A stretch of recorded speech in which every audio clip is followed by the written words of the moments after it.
Hello everyone, আসসালামু আলাইকুম। কেমন আছেন সবাই?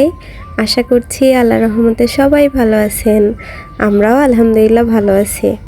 এই ভিডিওটি শুরু করবার ফার্স্টেই আপনাদের আমি সরি বলে নিচ্ছি, কারণ আমার এই ভিডিওটা আজকে খণ্ডচিত্রের ভিডিও বলতে পারেন। আমি কন্টেন্ট খুঁজে পাচ্ছিলাম না, আর তার জন্য আমি এখানে 2-3 দিনের বেশ কিছু ক্লিপ আপনাদের সঙ্গে শেয়ার করছি। এই দিন বাহিরে দুপুরে বৃষ্টি হচ্ছিল, তো আমার মেয়ে তো মহা খুশি, তার আনন্দ দেখে বুঝতেই পারছেন। আর শুধু কি বৃষ্টি দেখলে হবে, বসে দেখতে হবে, তাই না? তো আমার মেয়ে একটা টুল নিয়ে চলে এসেছে, বসছে, বাইরে বৃষ্টি দেখছে, পরিবেশ উপভোগ করছে, এর মধ্যে আবার ফুলগুলোকে চুমু খাচ্ছে, কত কিছু যে করছে। আর আমি এখানে বসে বসে আমার মেয়ের এইসব পাগলামি দেখছি। আমার মেয়ের গাছপালা পশু পাখির প্রতি অনেক মায়া, যেটা শুধু আমার মেয়ের না, আমারও আছে। এখন জানি না জেনেটিক্যালি আমার থেকে এটা পেয়েছে কিনা। আর এই যে বাইরে পরিবেশ উপভোগ করছে পরিবেশ বিজ্ঞানী। এই সরি, এটা তো পরিবেশ বিজ্ঞানী হবে না, পরিবেশবিদ হবে। আমার মেয়ে হবার আগে বা আমার বিয়ে হবার আগে আমার কিছু গান খুব পছন্দের ছিল, আর কবিতা তো পছন্দের ছিলই। আর সেই পছন্দের গানের মধ্যে আমাদের ওপার বাংলার একটা গান ছিল, রিমঝিম ধারাতে। আগে তো বৃষ্টি হলে কানের কাছে এই গানটাই যেন বাজতো সব সময়, কিন্তু সেই সুখের দিন তো এখন আমার নেই। আর এখন তো বৃষ্টি দেখলেই আমার ভয় হয়, মনে হয় হায় হায় বৃষ্টি শুরু হয়েছে, কিভাবে জামা কাপড় শুকাবো। আবার মনে হয় বারান্দার গাছগুলিতে যদি অনেক বেশি পানি পড়ে, গাছগুলি তো মারা যাবে। আবার ওপরে যে গাছগুলি আছে ওইটা থেকে তো মাটি ছড়াবে, পুরা গাছের পাতা নষ্ট হয়ে যাবে। অনেক অনেক টেনশন, কিন্তু এর মাঝেও আমি বৃষ্টি অনেক বেশি পছন্দ করি আর উপভোগও করি। সামনেই ঈদের ছুটিতে আমার বাড়িতে যাবার কথা, তো ভাবলাম যে এই সময়টাই পারফেক্ট একটা সময় আমার গাছগুলি একটু যত্ন নেই, কারণ মেয়ে তো এই মুহূর্তে ঘুমিয়ে গেছে, আমি তো ফ্রি টাইমকে পার করছিলাম। এই গাছটার কথা আপনাদের কি মনে আছে?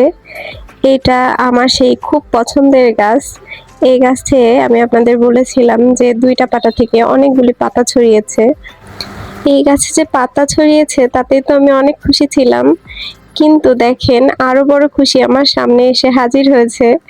এখানে দেখেন কয়েকটা ফুল ফুটে আছে, ফুল তো না, ফুল আসবার আগে যে করি ওইটাই এসেছে।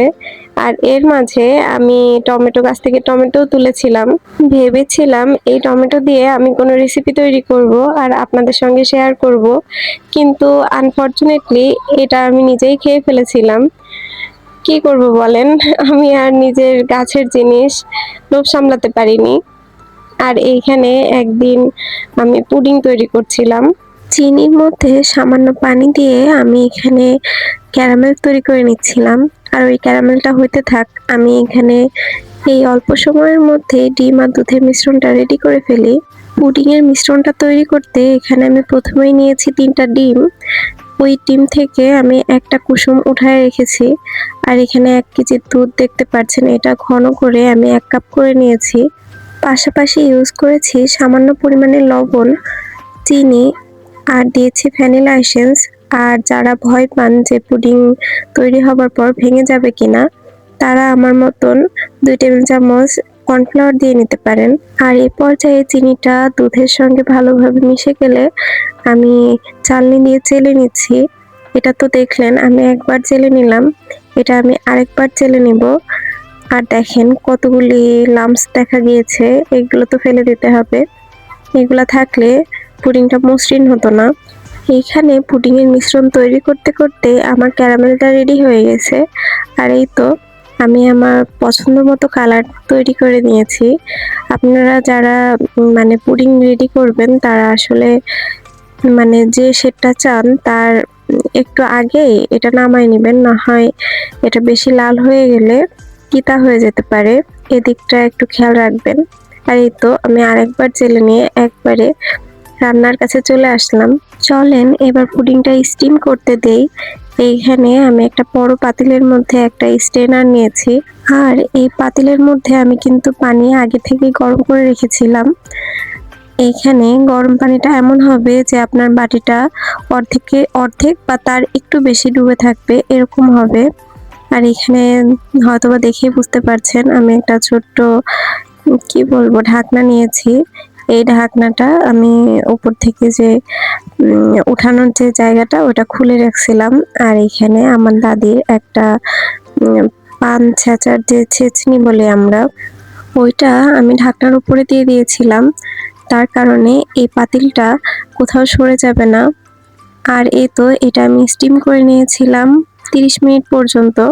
অনেকের এর থেকে কম বেশি যাই হোক লাগতে পারে।